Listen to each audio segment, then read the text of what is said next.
여러분, 광야에서 하나님을 만나라. 광야 떠오르는 게 있지 않습니까?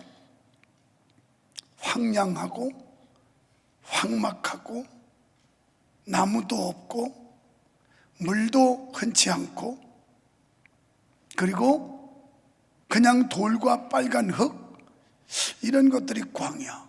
위험도 있고 외로움도 있고, 이게 광야라는 거예요.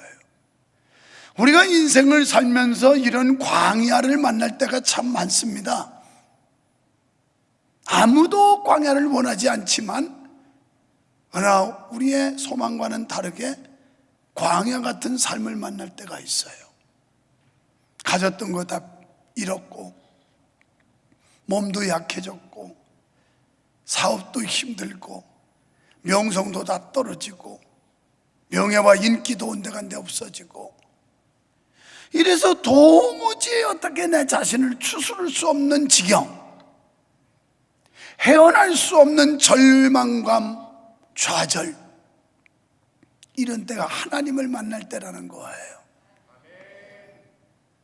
그래서 우리는 생각하기를 무슨 광야에서 하나님을 만나나, 거기 뭐가 있다고 하나님을 만나나, 이렇게 생각하지만 영적으로 볼 때는 광야는 가나안에 입성 전에 이스라엘 백성들을 신앙을 단련하고 믿음을 세웠던 곳이 광야입니다.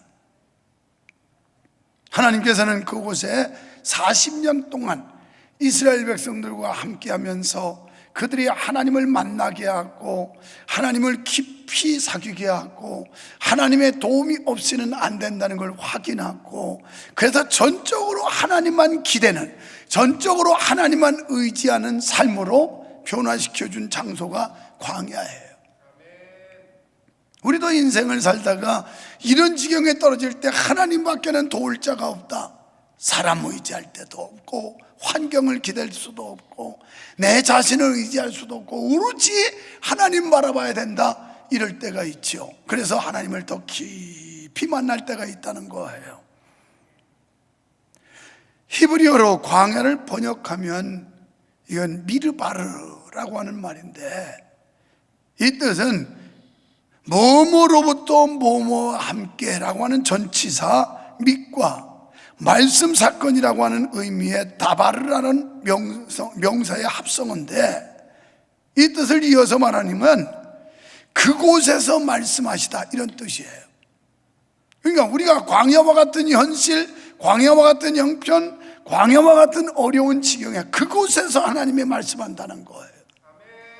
지금 여러분이 광야 생활과 같이 황막하고 황량하고 도무지 어찌할 바 모르는 이 답답한 지경에 있습니까? 바로 거기서 세미한 주의 음성을 들을 수 있고, 하나님을 깊이 만날 수 있고, 하나님이 나와 함께 하시며 그분이 돕는다고 하는 사실을 느끼고 깨달을 수 있는 좋은 기회도 된다는 사실을 믿으시기를 축원합니다. 그런데 인생에 있어 누구나 한 번쯤 광야에서 보내는 시간이 있어요. 지루하고 고통스럽겠지만 이 시간이 결코 무의미한 시간이 아니라는 겁니다. 왜냐하면 하나님의 말씀을 구체적으로 들을 수 있는 시간들이 되기 때문에 이것은 무가치 무의미한 시간들이 아니에요. 광야는 얼핏 보기에는 고난과 고통의 장소지만 사실은 그와 정반대의 장소로 성경을 비밀스럽게 이야기해 주고 있습니다. 하나님은 그곳에서 그의 백성들과 만나 주세요. 그리고 그곳에서 하나님의 보호하심을 느끼게 하세요. 하나님은 전적으로 의지할 수 있도록 만들어 가세요. 어디서요? 이 광야에서 그렇게 하신다는 거예요. 하나님은 그곳에서 말씀하셨는데 바로 미르바르인 것입니다. 모세도 광야에서 하나님을 만났죠. 미디안 광야로 애굽의 그 궁궐에 살던, 궁전에 살던 모세를 불러내 가지고 미디안 광야로 불러내요. 거기서 하나님이 만나 주세요. 또 이스라엘 백성들이 하나님을 만난 곳도 광야입니다. 그들이 애굽에서 출애굽해서 홍해를 건너고 광야에서 40년 동안 하나님께서 하나님을 만남의 시간을 가져요. 거기서 하나님이 약속도 주시고 거기서 하나님이 어떤 분인가도 피부로 느끼게 하죠. 사실 거기서 광야는 농사할 수도 없었고요, 열매를 딸 것도 없었고, 오롯이 하나님께서 무언가 내려주지 않으면 안 되는 곳, 또 그 위험한 지경 환경 속에 하나님이 보호해 주지 않으면 안 되는 곳, 이곳이 광야였어요. 그래서 애굽의 문화, 이 우상 문화, 태양신, 이게 본의 아니게 이스라엘 백성들 속에도 이 우상의 사상이 주입됐었는데, 이걸 정리하고 청산케 하는데 40년이라고 하는 긴 세월을 광야에서 다람쥐 쳇바퀴 돌리듯이 돌려가지고 오로지 하나님만 기대고 하나님만 의지하고 하나님의 말씀에 순종하는 백성을 만들었다는 사실입니다. 이렇게 광야는 신비가 가득 찬 곳입니다. 누군가에게는 고난과 시험의 장소가 될 수 있죠. 그러나 하나님을 의지하고 따르는 우리에게는 그의 인도하심 속에서 그분과 동행하면서 그분과 대화를 나누는 장소가 광야라 하는 것입니다. 그래서 광야는 고난의 장소가 아니라 이곳은 겸손의 장소라는 거예요. 그래서 광야를 거치면서 겸손을 배우게 되는데, 거기서 배울 수 있는 게 내 힘이 아닌 하나님의 힘으로 살아야 된다. 이스라엘 백성들이 40년 동안 시나이 반도를 뺑뺑 돌면서 그 사람들이 느낀 건 우리 힘으로 안 돼, 우리 재주로 안 돼, 내 능력으로 안 돼, 하나님 주시는 힘으로 살아야 돼, 하나님의 보호하심이 있어야 돼, 하나님의 인도하심이 있어야 돼. 이걸 아주 뼈저리게 느낀 장소가 광야예요. 여러분, 이런 은혜 받으시기를 축원합니다. 그래서 이 은혜를 체험한 사람은 겸손하다고요. 광야는 시험의 장소가 아니라 단련의 장소예요. 모세도 광야에서 단련받았고, 이스라엘도 광야에서 단련받았고, 엘리야도 광야에서 단련받았고, 다윗도 광야에서 단련받았고. 자, 그래서 여러분, 우리들이 이렇게 광야라고 하는 장소에서 단련을 받고 광야라고 하는 곳에서 연단을 받아서 온전한 믿음으로 서는 거예요. 하나님을 진정으로 만나는 겁니다. 그래서 우리는 그 하나님이 하시는 일에 대해서 우리가 가타부타하면 안 돼요. 그래서 사도 바울은 로마서 11장 33절에서 깊도다 하나님의 지혜와 지식에 부요하며 그의 판단은 측량치 못할 것이며 그 길은 찾지 못할 것이라고 고백했어요. 바울 사도가 하나님께 나가서 하나님을 깊이 만나니까 자기가 얼마나 작은 자인지 이걸 알았어요. 여러분, 사울이라는 이름은 큰 자라는 뜻이거든요. 그런데 그렇게 기고만장하고 자기밖에 없는 줄 알고 막 드셌던 이 사울이 다메섹 도상에서 부활하신 주님을 깊이 만나더니 주님 앞에 보니까 자기가 한없이 작고 무능한 자야. 그래서 그렇게 많은 학식과 그렇게 많은 명성과 그렇게 대단한 권세와 이전 것을 분토와 같이 다 버렸다. 이렇게 나는 하나님 앞에도 지극히 불량한 죄인 중에 괴수입니다. 이런 고백이 나와요. 여러분이 진정으로 주님을 만나면, 여러분이 깊이 하나님을 만나면, 여러분이 성령을 진정으로 받으면 내가 얼마나 부족하고 나약한 존재인지를 알게 된다고. 여러분, 우리가 임의로 말할 수 없고 말해서도 안 되면 말하기가 두려운 것이 있다면 하나님의 주권이에요. 하나님의 주권에 대해서 우리가 가타부타하면 안 돼요. 하나님의 역사하심에 대해서 뭐 내 편에서 내 생각 가지고 옳다 그러다 이런 소리 하면 안 돼요. 그냥 하나님 뜻이면 아멘, 아멘, 아멘, 이거밖에 없는 거예요. 감사와 찬양밖에 없는 줄 믿습니다. 하나님의 능력은 전능하시다는 말 속에 함축되어 있어요. 그것은 우리가 표현할 수 있는 기술의 전부예요. 그 이상 어떻게 감히 표현할 수가 없는 거예요. 그냥 하나님은 전능하시다, 이걸로 끝나는 거예요. 우리는 그 크기나 정도에 대해서 도무지 알 수가 없습니다. 때문에 삶의 주권자이신 하나님, 지혜의 근원이신 하나님께 우리가 드릴 수 있는 것은 감사와 찬양뿐이에요. 오늘도 그래서 하나님 감사합니다, 하나님 감사합니다, 찬양 받으소서, 이거밖에 없는 거예요. 영광 받으소서. 할렐루야. 우리에게 왜 광야를 주시는지도 지나봐야 알 수 있는 겁니다. 본문은 바벨론 포로에서 고난받고 있던 이스라엘 백성들에게 전해준 말씀이에요. 특히 이 말씀을 통해서 이사야 선지자는 노예로서 절망의 늪에서 신음하고 있는 이스라엘 백성들에게 기쁜 소식을 알리고 있는 겁니다. 그러니까 이미 약속한 여호와의 구원 소식을 백성들에게 알리는 거예요. 이제 바벨론 포로 생활이 끝나고 하나님께서 구원하실 날이 올 것이며 이스라엘 백성들이 가나안 땅으로 귀향하는 날이 올 것이다, 이런 메시지입니다. 본문은 인간은 변하고 약하지만 우리 하나님은 불변하시고 약속에 신실하신 분이고 그리고 정직하신 분이고 그분의 약속은 반드시 이루시는 분이라는 걸 오늘 본문에서 말씀하고 있습니다. 그렇습니다. 우리는 간사해서 언제 변심할지 몰라요. 그런데 하나님은 영원 불변하신 분이에요. 한 번 약속한 건 반드시 지키시는 분, 그러기에 우리는 그분을 믿어야 할 줄로 압니다.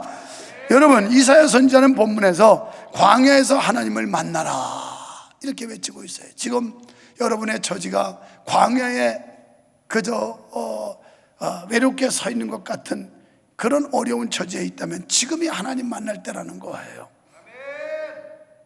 우리는 광야나 사막이라면 우리 하나님을 만나는 장소로 전혀 생각하지 않을 겁니다. 왜냐하면 광야에서 하나님을 찾을 수 있으리라 생각하지 않기 때문에 그래요.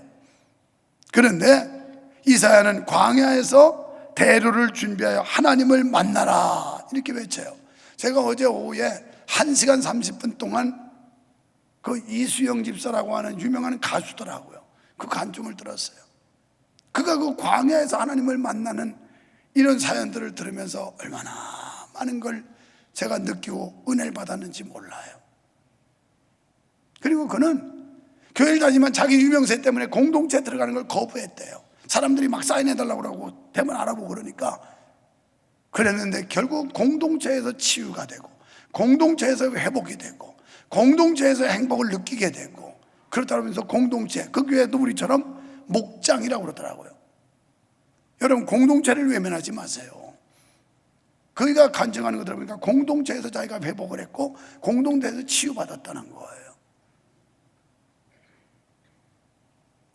하나님께서는 40년간 광야에서 이스라엘 백성과 함께 하셨어요.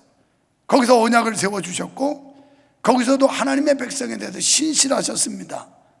그런데 이스라엘 백성들이 광야에서는 하나님을 섬겼고 하나님께 가까이 가고 절대적으로 하나님을 지지하고 신뢰하더니 젖과 꿀이 흐르는 가나안 땅에 딱 들어가면서 하나님을 잊어버려요. 오늘 이 한국교회 그리고 이 안에 있는 저와 여러분, 우리가 어렵고 힘들 때 겸손했어요. 하나님 앞에 엎드려 기도했어요. 그리고 하나님만 의지했어요. 그런데 젖과 꿀이 흐르는 가나안 땅 들어가더니 삶이 안정되고 먹고 살만하고 돈 분이나 좀 모으고 걱정 근심 없어지니까 하나님 다 잊어버렸어요. 지금 여러분이 그런 지경이에요. 하나님 다 잊어버렸어요. 젖과 꿀이 흐르는 땅에 하나님이 들여보내줬더니 하나님을 잊어버렸다는 거예요. 오히려 궁핍하고 고통을 당할 때 비로소 하나님의 임재를 구하고 다시 응답을 받음으로 하나님께서 계심을 경험했는데 풍요와 풍족, 여유로움 이런 것들이 하나님을 잊게 만들었어요.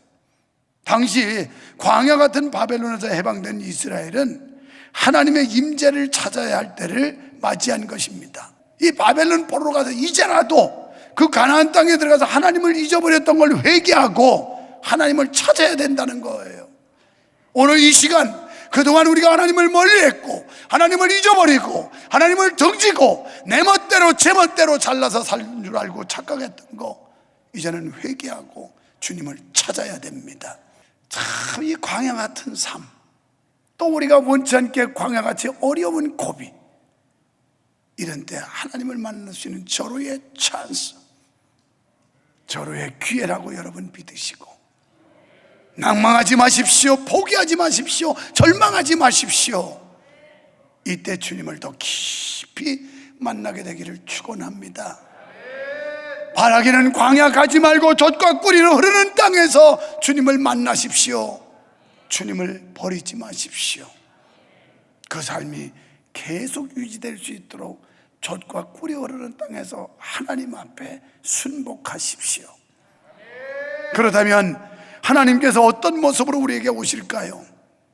먼저 죄악의 광야에 있을 때 은혜로 찾아오신다는 거예요. 여러분, 이 세상은 타락한 이후에 죄악이 관영한 상태입니다. 그래서 이 세상을 죄악의 광야라고 표현할 수 있습니다. 당시 이스라엘 민족의 상황도 다를 바가 없었어요. 바벨론에 살면서 곳곳에 산당, 신당, 천지였어요. 그러다 보니 이들도 자연히 그 이방 우상 문화에 익숙해지고 물들기 시작했어요. 오늘 우리가 사는 시대도 마찬가지입니다. 죄 사함 받은 우리 성도들에게 비록 죄를 지으라고는 안 하지만 언제나 죄에 노출되어 있는 사회적 분위기라는 말입니다. 언제라도 죄가 우리 속에 들어올 수밖에 없는 이런 사회적 분위기 속에 지금 우리가 살아가고 있어요.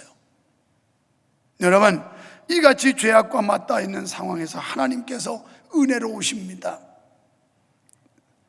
그리고 성령께서 우리와 함께 하사 우리를 죄악 가운데서 보호해 주시고 인도해 주셔야 됩니다.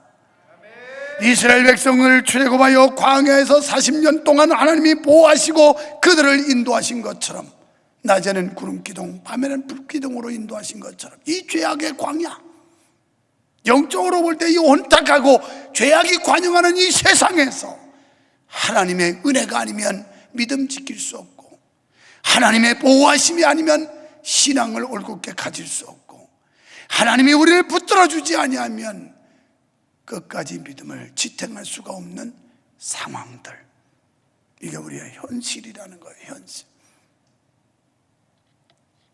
두 번째는 고통의 광야에서 안위로 오십니다. 인생을 구해라는 말이 있어요. 이 세상살이가 고달프고 걱정, 근심에 시달린다는 의미죠. 이스라엘 사람들의 고통을 보면 그들이 시달리는 건 바벨론 포로로 가서 바벨론 사람들의 종이 되어 바벨론 사람들의 온갖 굳은 일을 다 했거나, 설령 그렇지 아니하더라도 하나님의 선민이 이방인들의 노예가 됐고 종이 됐다는 자체가 얼마나 수치스러움입니까? 얼마나 자존심 상하는 일이에요. 오늘 하늘의 백성 된 우리가, 하나님의 자녀 된 우리가, 영생을 소망하는 크리스찬들이 악한 원수마귀 사탄에게 종로로 탄다든지 놀이개거리가 된다든지, 이 세상 악한 사상과 악한 세력들에게 조롱당한다면 이것처럼 자존심 상하는 일이 어디 있습니까? 분명 하나님께서는 너희는 땅에 충만하고 땅을 정복하고 땅을 다스리라고 그랬고, 우리를 머리 삼아서 온 백성을 다스리게 한다고 그랬는데, 우리가 그 불신의 영들에게 지배당한다든지 또 불의한 세력들과 약한 사상에 물이 들어가지고 변질됐다면 이보다 부끄러운 일이 어디 있고 이보다 자존심 상하는 일이 어디 있습니까? 이스라엘 백성들이 바벨론 포로 잡혀간 게 영적으로 보면 이랬다 이 말이에요. 하나님의 선민이 세상에 포로로 끌려가가지고 바벨론 사람들의 온갖 굳은 일 다 해줘야 됐고, 설령 왕궁에 있어도 여전히 하나님의 백성이 이방 사람들의 종노릇을 하고 있으니 이게 얼마나 속상한 일이냐 이 말이에요. 우리는 이런 데 대해서 속상할 줄 알아야 돼요. 하나님 너무 속상해요. 내가 왜 이렇게 됐죠? 내가 하나님의 백성인데, 하나님의 자녀인데 내가 왜 이런 처지에 떨어졌죠? 속상해해야 돼요. 세 번째, 고독의 광야에서 동반자로 오십니다. 광야는 외롭고 고독한 곳이에요. 좌우를 둘러보아도 도울 자가 없고 내 편이 없는 것 같을 때, 그때 주님이 찾아오셔서 부드러운 음성을 들려주시고 손 내밀어 우리를 잡아주시면서 인생의 동반자로 같이 가주신다는 거예요.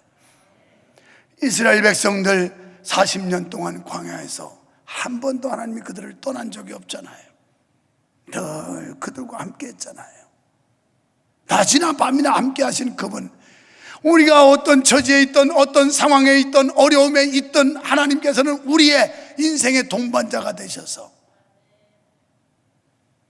우리의 등 뒤에서 우리를 밀어주시기도 하고 우리의 손을 잡고 이끌어 주시기도 하고 우리의 앞서서 우리를 인도해 주시기도 하는 주님을 만나시기를 축원합니다.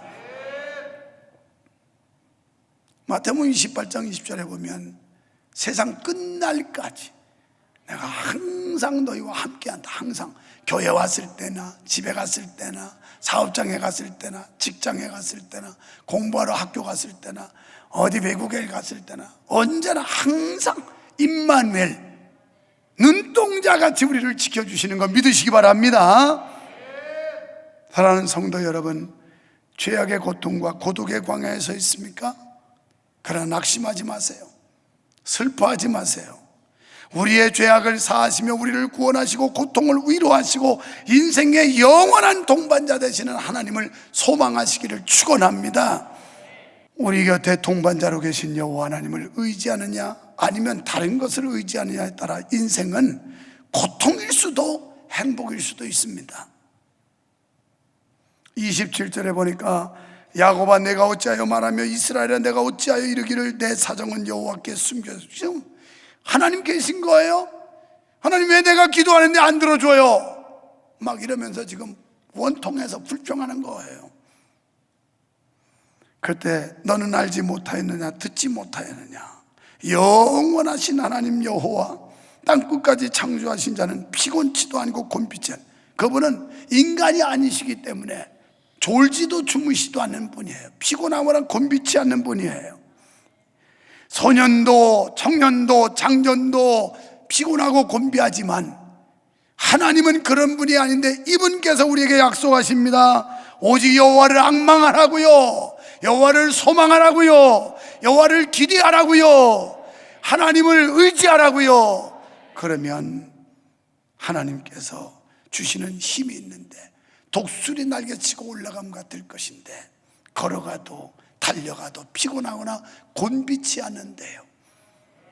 이 힘들고 어려운 세상 고단한 인생을 살면서 지치고 힘들 때 오늘 하나님이 주시는 새 힘, 독수리 날개치며 올라감 같은 그 힘, 이 하나님의 놀라운 역사와 능력이 여러분에게 임하셔서 여러분 걸어가도 달려가도 피곤하거나 곤비치 않아 우리가 영원한 천국에 들어가는 그날까지 끊임없이 달리고 또 달리는 매진하는 성도 여러분 되시기를 주님의 이름으로 축원합니다.